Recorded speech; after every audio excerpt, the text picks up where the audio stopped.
மாம்ச இச்சைகளை விட்டு விலகு அப்படின்னு வேதம் நமக்கு ஒரு கட்டளை கொடுக்கிறது. பேதுரு எழுதுறார், பிரியமானவர்களே, அந்நியர்களும் பரதேசிகளுமா இருக்கிற நீங்க உங்களுடைய ஆத்மாவுக்கு விரோதமா போர் செய்கிற மாம்ச இச்சைகளை விட்டு விலகுங்க.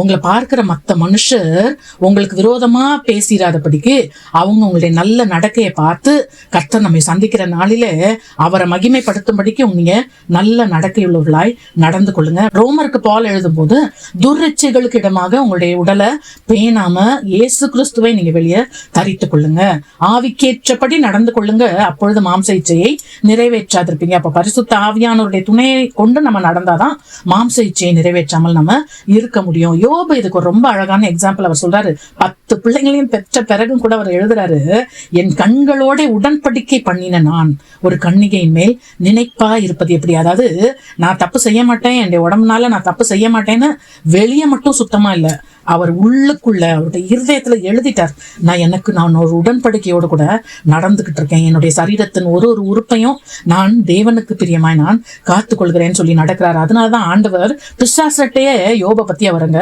சாட்சி கொடுக்கிறார். உத்தமனும் சன்மார்க்கனும் தேவனுக்கு பயந்து பொல்லாப்புக்கு விலகுறவனாய என்னுடைய மகன் யோபு, அவனை பத்தி நீங்க சொல்ல வந்துட்டோம். அங்க கடைசியில எல்லாவற்றையும் ரெண்டத்தனையாய் அவர் அங்க பெற்றுக்கொண்டதை நம்ம பார்க்கிறோம். தாவீது, நல்ல கர்த்தருக்கு பிரியமான தாவீது, தேவனுடைய இருதயத்திற்கு ஏற்ற தாவீது, இந்த மாம்ச இச்சைக்கு இதுதான், இது வந்து எப்ப நம்மள அட்டாக் பண்ணுவோம்னு தெரியாது, அதனால நம்ம கேர்ஃபுல்லா இருக்கணும். ராஜாக்கள் யுத்தத்துக்கு போற காலம் வந்துச்சு, ஆனா அவர் போகாம இங்க இருந்துட்டாரு.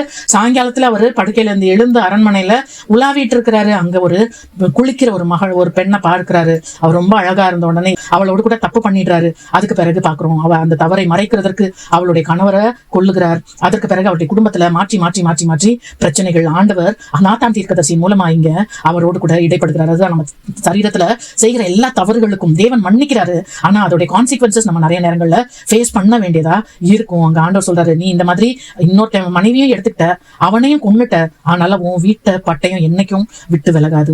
அது மாதிரி நீ யாருக்கும் தெரியாதுன்னு நினைச்சு இன்னொருத்தனோட மனைவி எடுத்த, உன்னுடைய மனைவி மாற நான் எல்லாருடைய கண்களும் பார்க்கத்தக்கதாய் சூரியனுடைய வெளிச்சத்துல நான் இந்த அசிங்கத்தை நான் நடப்பிப்பேன்னு சொல்லி எவ்வளவு கோபம் இருந்துச்சுன்னா ஆண்டவர் அதை செய்திருக்கிறார். அது மாதிரி அவங்களுக்கு அந்த தாவீதுக்கும் பச்சைபாலுக்கும் பிறந்த அந்த குழந்தையும் அந்த சாகிறதை நம்ம பார்க்கிறோம். கேள்வி, மாம்ச இச்சைகளை ஆரம்பத்திலேயே நான் எதிர்க்கிறேனா, அல்லது என்னுடைய சிந்தனைகள், ஆசைகள், சிறிய சமரசங்கள் இதெல்லாம் வளர்த்து அவைகள் என்னை ஜெயிக்க நான் அனுமதித்துக் கொண்டிருக்கிறேனா?